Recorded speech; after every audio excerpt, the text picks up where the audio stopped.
Hello, and how are you doing? So good to be doing this with you today. Today, I just want to take us on a very brief topic that's been on my heart for a while, and it has to do with worship leading and leadership. So many times we think about the word, when we think about the office worship leader, what I see is many worship leaders just concentrating on the spirituality angle alone. But for me, what I do is I separate those two words. I see worship as the part that concentrates on my spirituality, and then I look at the leader within the worship leader. And that's what this discourse is about today, where we get to look at the leader within the worship leader. So our responsibility as worship leaders is not just to concentrate on having to be strong spiritually, but God also expects us to grow our leadership skills. Jesus was an amazing leader. Jesus walked with a team of 12, and then they loved him. All right, he understood them. He wasn't just concerned about his mission and his ministry, but he was also interested in their lives. And that is the kind of leader God wants us to be, even as worship leaders. All right, so I'm going to be looking at my notes. So pardon me because I want to be able to touch everything quickly and not miss out on anything at all. So, the five levels of leadership that I want us to see together today starts with the first one being the level of position. And this is the lowest level of leadership that you need to understand as a worship leader. So, the thing is, you were once a member of the choir. From just being a chorister, you were now conferred the responsibility of being a worship leader. That's a change in position, isn't it? So from being a chorister, then you stepped up to being a worship leader. We all know that when you are called a worship leader, it's like you have been scaled up, given a higher responsibility in terms of your spirituality, in terms of the demands, in terms of what the church is expecting from you. You have been given a higher level of responsibility. So that speaks of position. That speaks of your position. All right. So your position has changed, but this is the lowest level. You can be excited at being called a worship leader, but you must also know that we must not allow that office to get into our head, and we miss out on the point of what it really demands. So at this level, what happens is that people are following you because they have to. People are following you because they have to. Oh, she's now a worship leader. She's now she's doing more for the church. But they are following you because they have to, not necessarily because they have other reasons to. So at this point, people are responding to you, whether your team, that's the music team, or the church, they are responding to you. At this point, they are responding to you because they have to. All right, so no one is contending with you. The church has already given you this responsibility, but you don't have to stop here. Your influence can grow beyond just being, I'm a worship leader, so everybody should give me, the honor and the due that is mine. You need to scale up your level of leadership. You need to scale up your level of leadership. And that takes me to the second level, which is the permission level. At this level of leadership, what we see is that people begin to follow you because they know that you have established a relationship with them. Because they know that you have established a relationship with them. At this point, you're not really concerned about self, but you're concerned about the people. You like the people, and you're taking extra effort in building relationships with them. This is where you see yourself not saying no to other subgroups within your church, because you know that you need to build a relationship with these people. You are attending your self-fellowships, you are attending other meetings beyond your immediate department, which is the choir. All right, you like people, you're beginning to like people, and you're treating them with value. This cuts across for the church in general. This also cuts across for your immediate team. Your team needs to know that you love them. Your team needs to know that you like them. Your team needs to know that you're compassionate about them, and not necessarily because, oh, they have called me to the job and it's always on the job. At this level, it's not about the job only. It's not just only about the job of you disseminating your responsibilities of leading worship, but then you are more concerned about getting to know your people. You're more concerned about getting involved in their lives. This is actually the time where you can say that you are building followers and that you have followers. All right, so this permission level is an important level in you growing your influence. Now, at number 3, this is the result-oriented level. That's production level. All right, and then people are following you here because of what they have seen you do.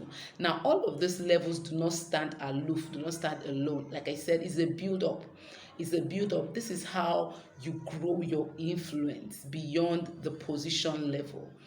All right, so at number 3, we're talking about the production level, where we now see that you are being followed because of what they have seen you do. Oh, she has such an immense anointing. She has such an immense power when she leads worship. She's just, I love being there when she's leading worship. There's just something about her that takes the concentration off her, but rather on the content of worship. We feel God when he or she worships. They're no longer seeing your person, they are seeing God indeed. All right, so they are following you because of what they have seen you do, the results that you have produced by virtue of the assignment and the grace God has put in your life. So, all right, so this is about getting things done, and then you're reaching another category of people within your local assembly or your community that are really like is the results we want. All right, is the results we want. We want someone who can really connect us to God. We want someone who can really show us how to worship. And so they're following you because of what they have seen you do. So this is about getting things done. At this point, you're not just being followed, or you're not just being listened to because you make them feel good, but also because you do the work. They are motivated by what you do. So look at it in 2 ways. The church is motivated by the results you produce by virtue of the experience that they have, and then your team as well, the experience that they have with you when you're leading worship, and also when it has to do with other major assignments or other jobs within the choir. Let me quickly rush to number 4. At number 4, we are now looking at reproduction, people development. As a worship leader, you should be concerned about that, because when God placed you in that position of a worship leader, he's also saying, I'm going to entrust you with more people. I want you to be able to replicate yourself in others. I want you to be able to transfer your zeal to others. I want you to be able to transfer your hunger to others. I want you to be able to transfer your skill to others. All right, so at this level, you're now growing beyond the I want to blow, I want to be known. It's all about me. You're grown beyond that, and you're seeing reproduction. I want to pour myself in my team, and I'm doing it with love. Love is the basis, is the foundation of what you're doing, not self. So at this level of leadership, as a worship leader, you are being followed because of what you have done for the people, all right, for your team, because of what you have done for the people, because of what you have done for your team, because of what you have done for your church, all right, or your local assembly. So you're now using your position as a worship leader,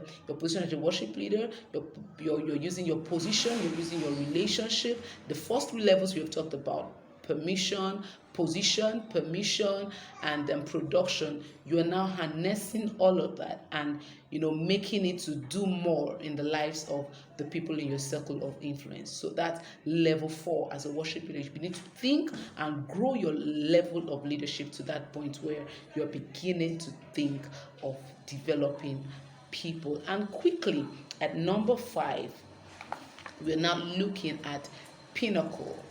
All right, so this is now respect. All right, the first one I said position had to do with rights.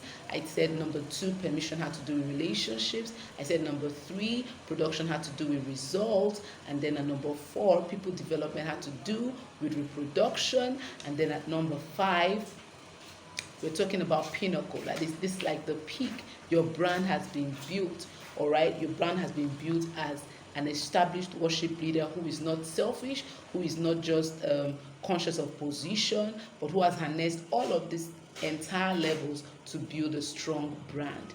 All right, so now you represent something, you represent a value, and that value is what people see and what people want to relate with. All right, it's not about the position that you have, it's not about the results that you have, but right now it's about your totality as a person, about who you are, that the people have now perceived, and they're like, I want to associate with that brand. I want to associate with that worship leader. I want to associate with her or with him, because I can see that it's not so much about her, but she carries, the brand of Christ. She carries excellence as a brand. She carries, all the good things, everything about God is attractive. And at that point, you're seen as an ambassador of Christ. You're seen as someone who is not ashamed of the gospel. Your brand and your values are clear. And that's the peak of worship leading. That's the peak of you being a worship leader. All right? And that's the beauty of it. And God expects all of us to grow, from just being conscious of the position of being a worship leader to this point where you are like now a force to reckon with, where you are now living a significant life and people are being drawn to you. It brings me to that scripture where the Bible says, I think it's in Zechariah or something, where the Bible says that 10 men will be drawn to your skirt. That's the peak of the leadership God is expecting us to get to as worship leaders. So, in closing, I would say you should know what level you're in. You should know what level you're in, because we are all on different levels. As a worship leader, you are all on different levels. And one of the things that would help you to grow is when you do a brief reflection and say, okay, based on these 5 levels that I have shared with you, where exactly am I? Do I think I'm still at level 1? Do I think I'm still at level 2? Do I think I'm still at level 3? Or I'm at level 4? Do I think I need to brush up in one area or the other? The purpose of this discourse is for us to reflect and see how we can polish our worship leading skills beyond just the spirituality. So people think that once the anointing is there and they can bring the glory of God down, the leadership and everything just stops on the altar and stop on the stage, and then beyond the stage there's somebody else entirely. But that's not it. God wants a total package worship leader.